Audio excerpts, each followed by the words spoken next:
Okay, welcome back, everybody. Thanks again for joining us at the Transitioning to Learning and Development Conference.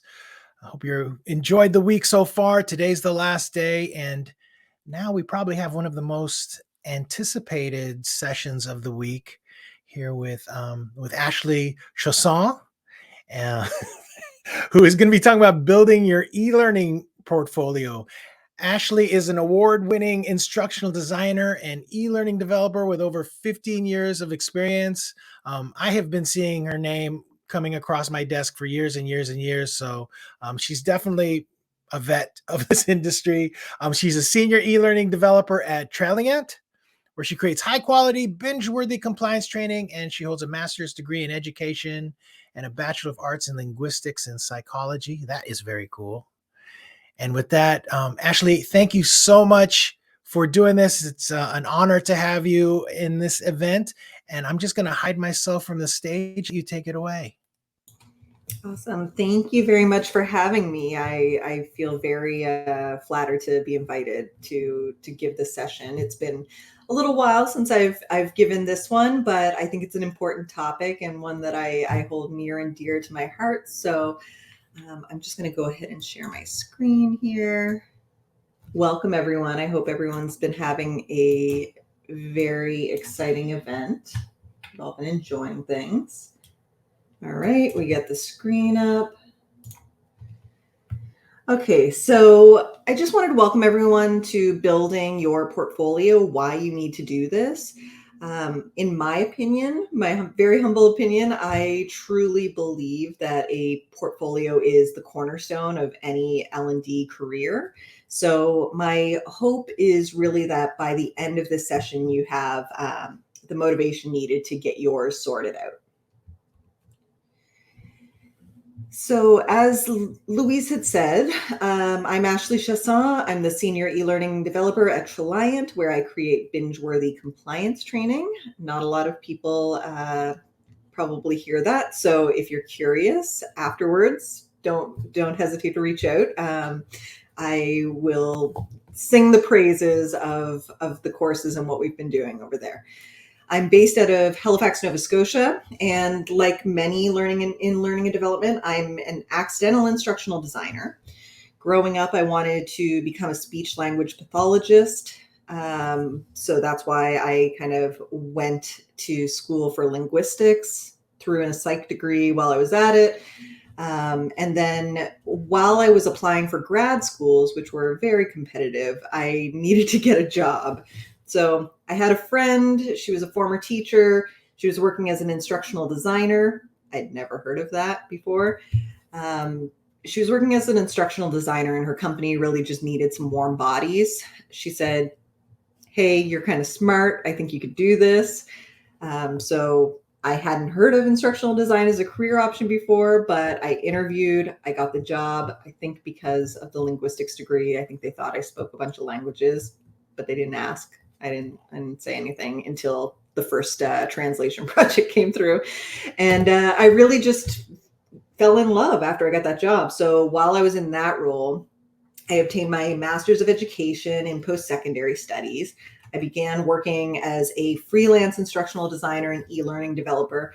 And since then, my career trajectory has kind of been all over the map. I've done military contracting, full-time freelance. I've worked in higher education as an instructional designer and as a faculty member. I've worked in government. I've freelanced part-time while working various contracts. And now I work for a rapidly growing compliance training company. So all of these experiences have contributed to a lot of really cool professional development opportunities that I've had, such as speaking at conferences like this one or other events. And I've published a couple of books on articulate storyline. It's really been a wild ride, but I truly think that getting a portfolio out there was part of my launching pad to having all of these opportunities and finding the types of careers and roles that I've stumbled into. So enough about me. First, I had a couple questions, and I actually can't see the screen, so maybe Luis, you can pipe up if just a general sense of who's showing up, showing their hands. But before I kind of go into portfolio building, I wanted to know a couple of things. How many of you currently have an e-learning portfolio? All right, I can monitor chat for you if you'd like. Let's see.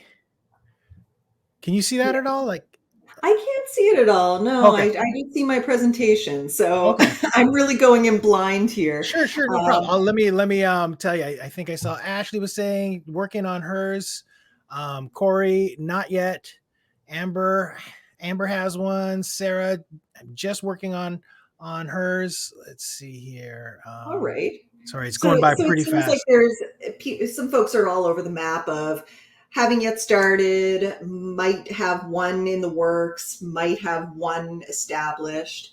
And then the other question I had was how many people, you could just say me, or whatever it is you're going to pipe up in the chat, but who here is interested in eventually changing jobs, roles, or moving into a freelance or contracting role, which I think will probably be a resounding almost everyone, since the topic of this conference is transitioning. Yeah, that's it, Ashley. Getting lots of me's, lots of Okay, me's. awesome. And then my last question, and you can respond with me as well. Have you ever been asked to provide a sample or share your portfolio with a prospective employer or client? I'm That seeing one I'm kind of yeses. interested. Yeah, I did see a not yet. Seeing yeses mostly. Okay, cool. Yeah, I'm always kind of intrigued by that one because as I will discuss in a little bit, I do think that the portfolios are really becoming a bit more prevalent in the ask for positions. So, whether or not you could relate to any of these questions, I'm going to share why I believe portfolios are the cornerstone for every learning and development professional. All right. So, in my opinion, there are four main reasons why having a portfolio is important. First, your portfolio highlights your capabilities, especially when it comes to visual technologies. So, if you're looking to get into e learning, that's going to be king. It can act as a visual resume. If prospective employers or clients can kind of see what you're capable of doing, then they can make a better assessment to whether you would be a good fit for a given role. It can lead to an increase in job offers. So once you have your portfolio established, it's out there, you have a contact, some way of them contacting you, you can more easily generate passive employment inquiries. And that leads to a whole lot less hustling. If you're interested in going into freelance or independent contracting, you're never going to stop being a salesperson for yourself. The hustle is real. You will always hustle in some respect. But if you have a portfolio, it really generates more of the passive inquiries, which can kind of give you some opportunities. So if you're not looking for a new job or clients, your portfolio can also be a great way, almost like a time capsule for your own professional development. So you can have your portfolio, maintain your portfolio, and then as the years go by, you can look through your pieces and reflect on how far you've advanced your skill set since you uh, began with your portfolio building journey and within the industry. Since the pandemic, there have been what seems like a huge surge of people wanting to get into instructional design or e-learning, which is great. This also means that there's a lot of competition out there. So I think that a portfolio is really essential at this point. It can set you apart from other applicants and make the job hunt a lot less stressful. I mean, we all know that applying for jobs and interviewing is not the most enjoyable experience. Some folks might really enjoy it, but it is often stressful. So having a portfolio can make it a bit less stressful. And if you're interested in freelancing, like I said, a portfolio is really critical because generating a consistent amount of passive inquiries, and it really gives you the luxury of being able to choose which projects you want to take on and who you want to work with. Because for anyone who has freelanced in the past, you may relate to the experience of, oh my gosh, I'm exhausted. I'm so burnt out because all I've been doing is taking every single project that comes across my desk. And I made that mistake as well when I first got into freelance, and I was so burnt out by the end of the first year, and it just wasn't great. So I kind of pivoted. I was a bit more strategic the next year and increased my rates, and was able to still get all those passive inquiries, understand that if I said no, kind of like when you're shopping for a house and the real estate agents are saying, you know, don't be too upset if that one sells because there's always another house. And it really is true. There will always be another client. So you do have that luxury of being able to choose which projects you want to work on and who you want to work with. You don't have to feel the pressure of taking everything all the time. Or you can take everything on if you want. I'll leave that up to you. So know your audience. I think this is kind of a hot take, and I don't know how accurate it is. It just seems to be the vibe that I'm getting from what's going on lately. And as someone who sees a lot of resumes, I feel like my hot take is that it seems like cover letters are slowly disappearing as an expectation. I see fewer companies requesting them, and I see fewer people submitting them, which makes sense. If somebody's not going to ask for a cover letter, why put the effort in? Although I do think it's still a good exercise. So within learning and development, I think that your portfolio should read as a visual cover letter. And so what I mean by this is that your portfolio should contain samples of projects that highlight your capabilities. For example, with articulate storyline samples, you may have very basic samples in your portfolio.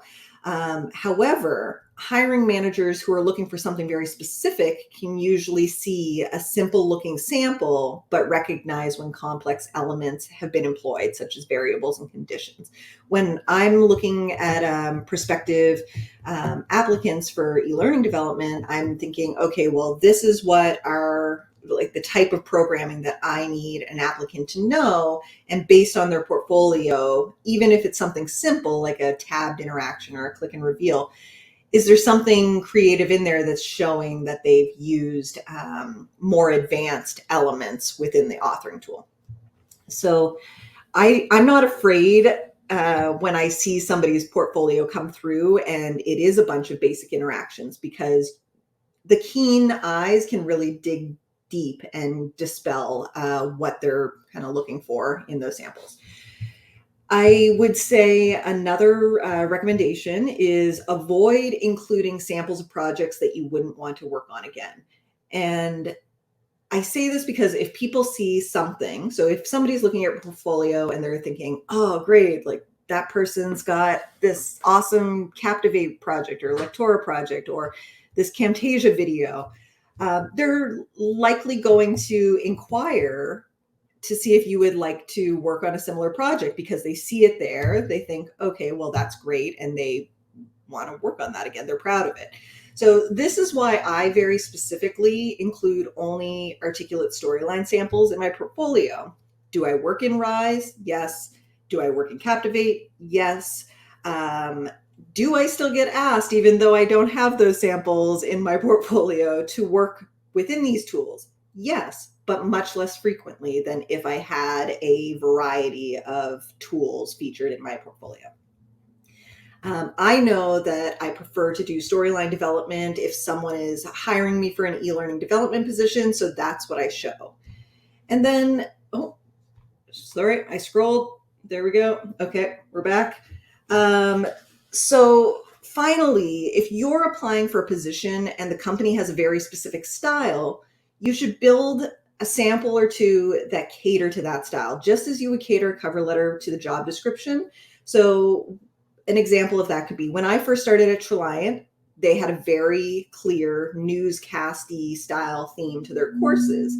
in this scenario, if I were looking to get hired, having a newscast style sample in my portfolio would have come in handy.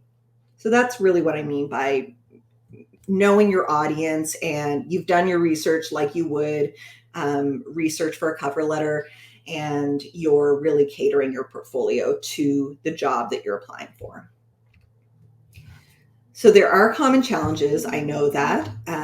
Maybe you're not legally allowed to share your work samples. Maybe you don't have time. Maybe you don't know where to begin. Or maybe you are an instructional designer and you think you don't have anything to share in a portfolio. So my hope is that I'm going to give you some ideas here to combat those challenges and make it so that you're not making excuses for yourself.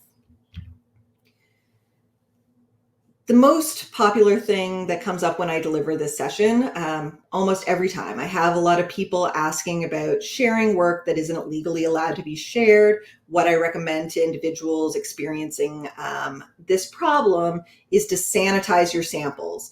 This goes out to everyone who feels trapped and restricted by their non-disclosure agreements. So sanitizing a work sample doesn't have to be a huge undertaking. Sure, branding and content are proprietary in most cases, but to my knowledge, and someone can pipe up in the chat if they know otherwise, no one has a patent on overarching design concepts. Who owns all of the world's tabbed interactions or click and reveals, drag and drops? I feel pretty confident saying that no one has a patent on those. So that means that you can take those concepts and repurpose them. So an example of this is I once built a really cool process interaction for the military. The content was definitely controlled goods and the branding was proprietary. So what I did was I stripped out all of the branding by removing logos, adjusting the color palette, and then replaced all of the content with my own content.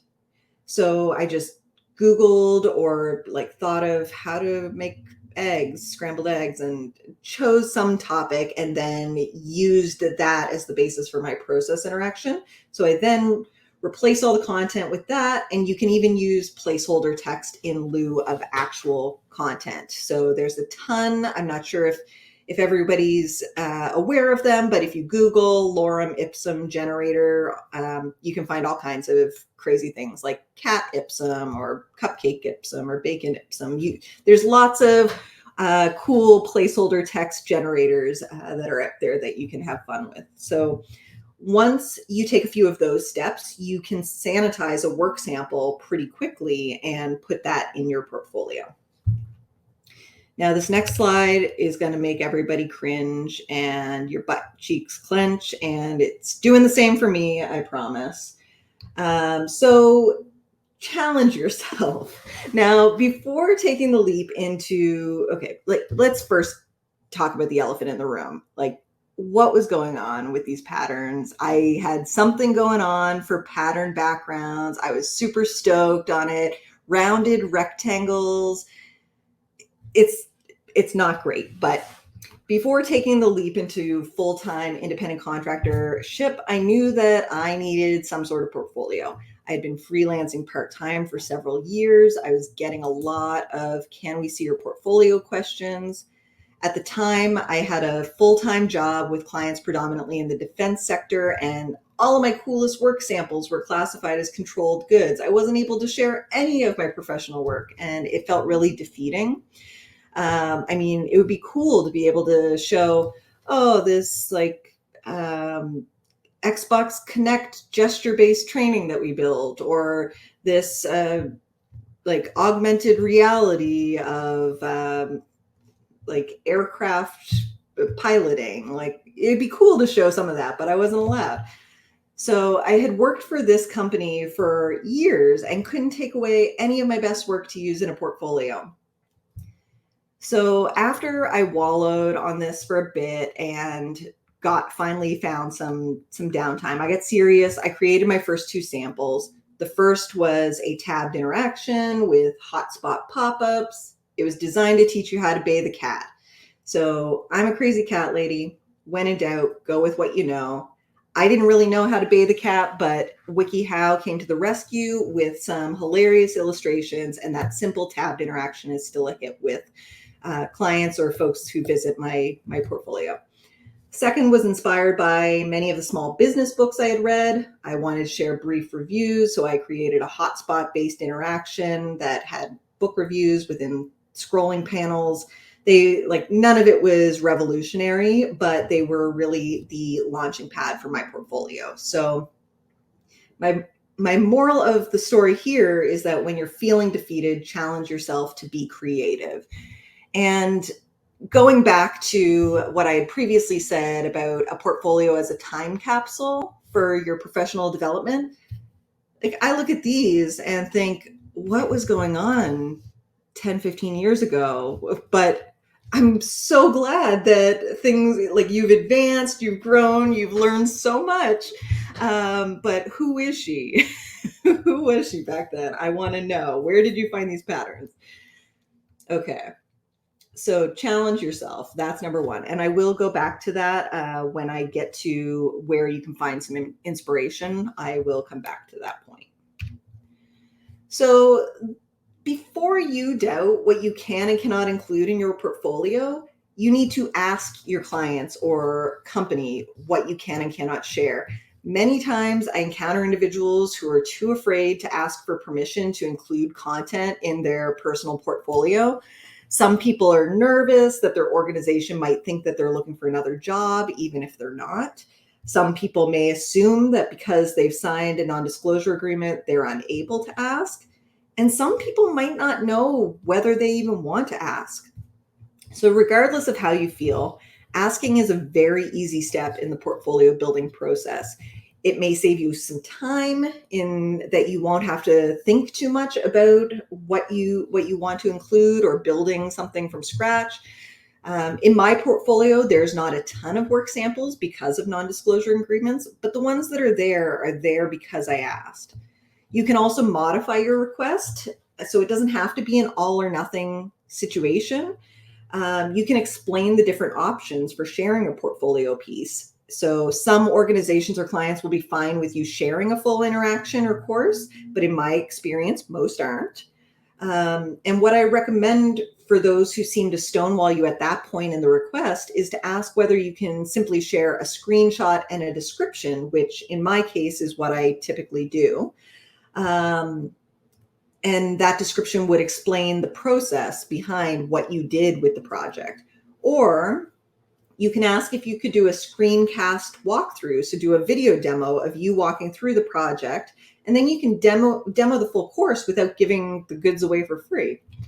So in the examples above, I had worked on a project for the Nova Scotia government, and I thought for sure, this is a government agency, they're going to shoot down any ask of putting their content in my portfolio. I asked, they agreed to me including some screenshots and a description. So even when I thought it was going to be a hard no, I just really had to ask because you can't make decisions for other people, right?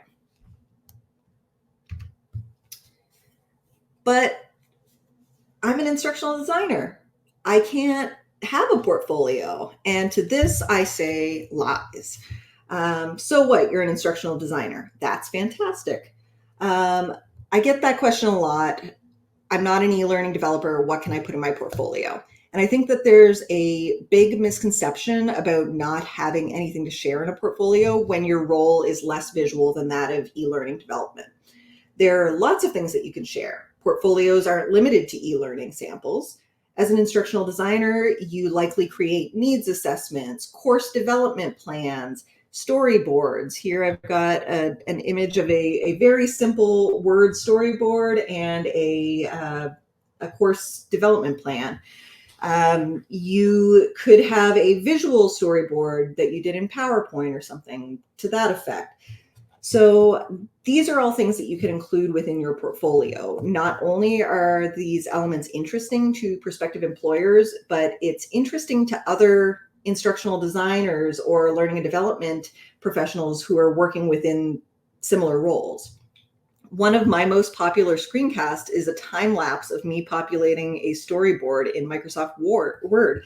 I thought it was boring. There was definitely copyrighted music on it, but other people really enjoyed it.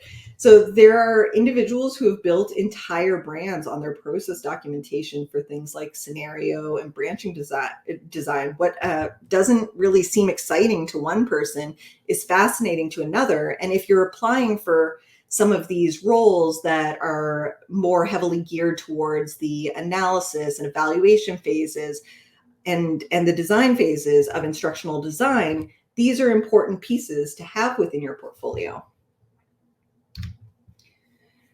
So inspiration comes in many forms, and you never really know where you're going to find it.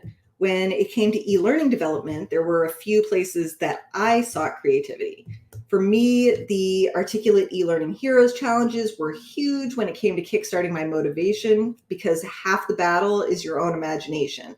The challenges were great. Each week there would be a new challenge, a prompt for submission, and each week I would be blown away by the entries. The eLearning Heroes community is a supportive environment. Comments tend to be positive and constructive in nature, and they were a great way of seeing what my peers were capable of doing and get ideas for how I could apply similar approaches in future projects. The weekly challenges really did just that for me. They challenged me to kind of get out of my head and think outside of the box to create interactions I may not have previously considered creating, like parallax design or just all kinds of wacky stuff. I think the one from last week was pictograms in e-learning. And so if you haven't already done so, you should head on over to Articulate's community and at least check out the challenges. It's a good way of getting started in the portfolio building journey. Even if you're not using Articulate products, you can take inspiration from the prompts, and it can really help you out with, oh, I don't know, I have to create my own samples, I don't know what to do.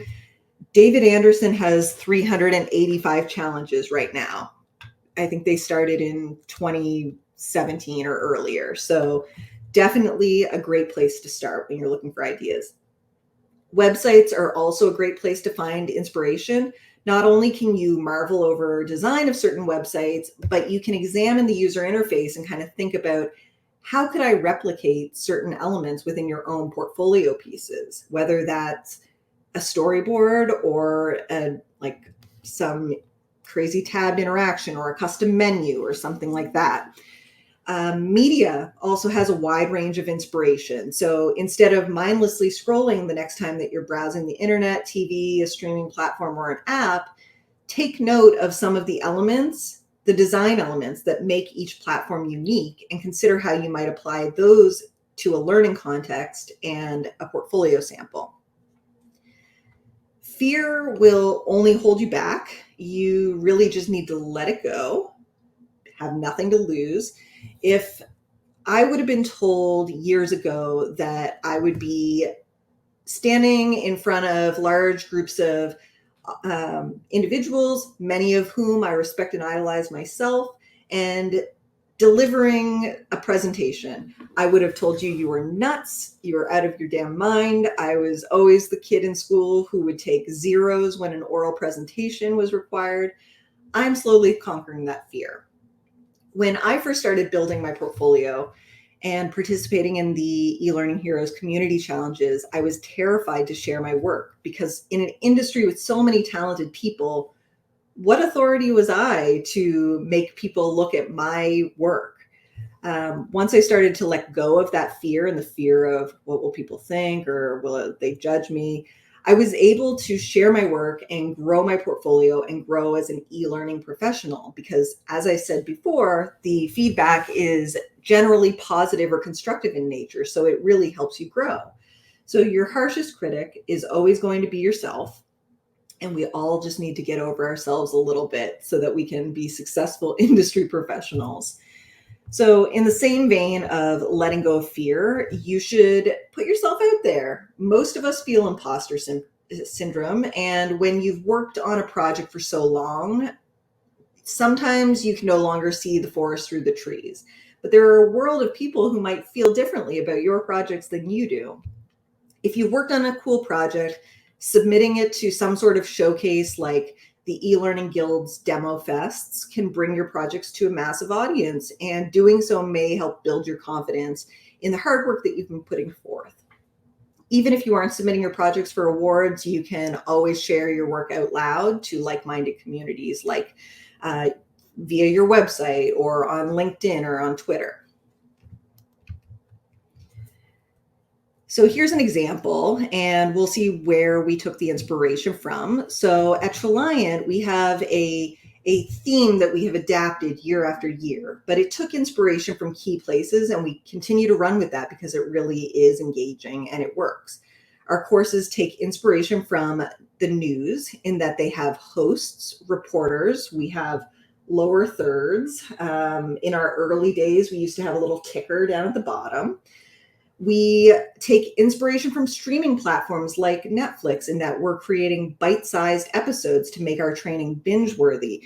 And so if you're in California or Connecticut or now Chicago and you are required to take 2 hours of sexual harassment prevention training a year, having this type of format works really well because it makes taking 2 hours of compliance training a lot less painful than if you just had to buckle in and kind of strap yourself down and we're going for it. We're taking 2 hours of training. My computer's probably going to crash. My memory is going to deplete. So we like to do bite-sized episodes, kind of like Netflix. We also take inspiration from television in that our videos are very highly produced with real actors. Our video producer is actually an actress. We break our topics into episodes, and every year we release new seasons of our courses to keep things fresh and keep clients coming back. So we kind of really go for that news theme, Netflix, television, broadcast type of vibe. All right, so for some, building your portfolio may seem like a daunting task. It really doesn't need to be difficult. A few places that you can post samples are places like Dribbble.com, Pinterest, or even the Articulate eLearning Heroes community. Now in your profile, you can add samples. I love sharing knowledge with others, so I incorporated my portfolio into my blog. Occasionally, I do show my work posts. I do have a portfolio section, and that is this is the behind the scenes of that. Sorry, I'm pointing here at the wrong monitor. This is the behind the scenes of that. So I use WordPress, and I use a simple WordPress plugin called Media Grid. And if you're wondering more about how I use that plugin, I have a video about it on my YouTube channel. So you can check that out or send me an email and I can direct you to those. My portfolio isn't fancy, but it does exactly what I need it to do. Clients don't need to see 10 full courses before deciding that they like your work. But what they do need to see is some representation of your capabilities within the world. Once you have your portfolio built, the next important thing is to promote yourself. So I do this via my website, the eLearning Heroes community, LinkedIn, Twitter, and don't be selfish. If you see cool things that your colleagues are doing, promote them as well, because they're more likely to promote you when they see you doing cool things. And this is how referrals happen. When someone has overflow work, they might reach out and say, hey, do you have time? I've got this excellent client. I think you'd be a good fit. And then you can pay it forward when the same thing happens to you. So to summarize, portfolios are important. So don't let not having one hold you back. Stop making excuses for why you don't have a portfolio and just start building it, but build with purpose and treat it like a cover letter. And then once you build it, promote it and promote your peers, because if you build it, they will come. All right, so if you would like to connect, you can reach out via email, LinkedIn, Twitter, or on my website. I also have a YouTube channel where I post storyline tutorials. There are currently over 100, so if you're looking for storyline training, check it out. It's free. And if you've ever been curious about what binge-worthy compliance training looks like, check out Treliant.com. Thank you so much. I hope this session has helped you with getting your creative juices flowing, or at a very minimum, inspired you to get out there and build your portfolio. And with that, I will pause for questions. And I'll leave this up for a couple seconds. Louise, I'll get you to maybe read out the first couple of questions, and then I'll, if there are any, and then I'll stop my sharing. Sure. Let's see. I'm not seeing anything in the. Oh wait, there is one in the QA area. Let's see. This one was from about 19 minutes ago. Um, Megan is asking for folks just transitioning into ID. Is it at all worth it to apply for jobs before having a live portfolio? I mean, I think that there is a benefit to applying for jobs without having a portfolio. The only thing that, like, you can go for it, do whatever you do whatever you want, Megan. But I think the only caution I would give is that because it's so competitive right now, you may get overlooked for, like, because of somebody else that has a portfolio. And I've noticed a lot of job descriptions are requesting a portfolio, so it might be fine. You might get an interview just with your cover letter and resume, and because you're awesome. But I think in the current landscape of things, a portfolio is really going to kind of tip things over the edge and set you apart from people that might not be applying with one. Okay, sounds good. Got a couple more here. Laura is asking, is blogging a good way of showcasing your work? Blogging is a great way of showcasing your work. So what I do, and admittedly I haven't been blogging as much this year, but I've had my website for about 10 years, I'd say. And it was great when I very first started blogging, because I was really posting a lot about different different terminology that comes up in our industry, and explaining that to my audience, and then sharing it over on Twitter. And now it's kind of morphed into, hey, I did the screencast where I'm showing this very specific thing, or I'm doing a roundup of conference sessions that I've attended, and then I'm posting that on my blog, and I'm blasting that post out to my LinkedIn and Twitter communities. So it's getting a lot more kind of traction that way. So if you're doing a lot of share out loud and work showcase posts, I do think that has a benefit. And a lot of people want to know the behind the scenes part of it. Like, what did it take to do the project? Which is why when I share my portfolio pieces, they kind of come up in this little light box. So you click on the thumbnail, comes up in a light box, and then there's a description underneath. And I usually explain a little bit about the process, because other e-learning developers or instructional designers or learning and development professionals really appreciate going behind the gears and seeing that information.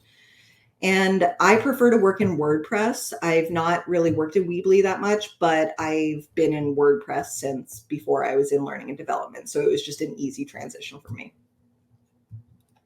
Cool, got it. A few more have rolled in here. Let me just refresh the votes. Okay. Your thoughts about screenshots of work on a portfolio? I think it's fine. I think every piece that's in my portfolio is currently now a screenshot, because I have to, even the ones that had links needed to be updated. So I have to go back and update that myself. But yeah, I usually share screenshots or several screenshots, and then I still include that description below that explains, this is what we did, and this is why we did it this way. And we recommended this, but they chose that, and this is how we brought it all together. Nice. All right. I like this one from Corey. Do you suggest having a theme or a focus to your portfolio, or is showing a variety of things? For example, one that shows a process training, one that might be awareness raising, DI issues, etc. Yeah, so I think that this goes back to knowing your audience. And so it's, if you're not really looking, like, actively looking for a job or submitting your portfolio as part of your job application, I think, yeah, a little bit of everything could be cool. However, if you are looking at applying to a very specific company, so for example, Treliant, we do a lot of compliance training. So hot topics right now are preventing sexual harassment and discrimination, unconscious bias, DEI topics. If I were looking for a job in that type of industry, I would probably cater my portfolio pieces to that, because it would increase the likelihood that, oh, the hiring manager at the compliance company is, oh, we have a workplace diversity course, that let's see what their diversity example is. And they might it might give me a kind of shove over some other applicants that have maybe um, fire safety samples or something that's very much not within the realm of their offerings. Nice. Okay, let's see here. Chrissy is asking suggestions on showing the design process, specifically analysis on projects we've developed ourselves. I mean, I think that's up to you. You could do some sort of process, like a chart. You could have you could do a video of yourself explaining the process and doing kind of a screencast where you're sharing your screen and recording that while you talk through things.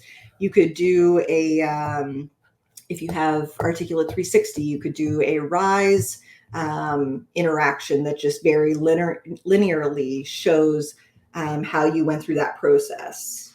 I think you could kind of take it in a few different ways, but yeah, I think whatever medium would be easiest for you, I think is the way to go. Nice. Okay, I got a couple more and then we'll wrap up. Sure. From Sean asking, how important is it to include how long it took you to finish the project in the portfolio? He started his project but did not record time. I don't think it's very, I haven't seen it a ton. I don't include how long it took me to do certain projects, and the reason being, I was thinking about this not long ago, because someone included a sample and it said took them 2 weeks to build, and in my head I thought, well, I've got these government samples and nothing moves quickly with government. So if I put the time, people might think, oh, you spent that much time and that's all you did. Um, and I was like, but we did so much, but we just had to have all these meetings and get approvals and all the red tape of it, right? So I don't think it's critical to have any time that it took for a project, whether it took you 2 weeks or whether it took you 2 years. Nice. Oh man, another one came in. Okay, so there's two more, and then we're gonna wrap it up. Okay. So, how distinct have your experiences been between higher ed and private businesses?